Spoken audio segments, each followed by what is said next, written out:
দেখো, সকালে বেরাই গেলাম যাওয়ার উদ্দেশ্যে, একটা জায়গায় যাচ্ছি, সেটা গেলেই তোমরা দেখতে পাবে। আর যাওয়ার পথে আমি আর শিবুদা দুজন মিলে গেলাম, আর বাইরে বেরাই গেলাম তা করতে করতে হালকা করে আর মাথার উপরে রোদরা দেখতে পাইছো, মানে মারাত্মক। আর এই দাদা বলছে রোদ দেয়ই নেই, তো কোনোই দেয় নেই। তোমরাই কমেন্টে বলো এটা রোদ দিয়েছে না দেয় নাই। এত গরম এসে মাথা খারাপ। রেল লাইনের দিকে চলে এলাম হালকা করে, আর যাচ্ছে একটা ইন্টারেস্টিং জায়গা, তোমরা কি বলবো আর কি। তো যেতে যেতে দেখতে পাইছো কেমন ঝড়ের ভিতর ঢুকাই দিয়েছে আমাকে, আমি খুঁজে পাচ্ছি না। দিয়ে আবার এখানে একজনকে জিজ্ঞাসা করছি কোন দিকে যাবো, রাস্তাটা একটু বলো। দিয়ে দেখো ডেস্টিনেশন পায়ে হাঁটতে শুরু করে দিল, বলছে হ ওইদিকে। যাই হোক, কোনো রকমের রাস্তায় যেতে না, রাস্তায় দেখতে পেলাম এই ক্ষেতটা।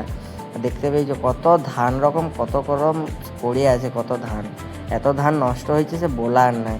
দেখতে পেয়েছো কত কত ধান পড়ে আছে এখানে, সে বলার নাই। এত ধানের মধ্যে কে করে গো, সে যা ইচ্ছাতাইগিরি কাণ্ড।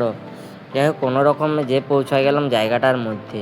দেখতে পেয়েছো তো কত সুন্দর জায়গাটা, তোমরা দেখলে একবার আসলে না বুঝতে পারবে জায়গাটা কত সুন্দর। ফোনে হয়তো ক্যামেরাতে এত ভালো দেখায় না যেটা ফোনে দেখাচ্ছে, এত সুন্দর। আর আমরাও কিছু কিছু ফুল বাড়িয়ে নিলাম হালকা করে।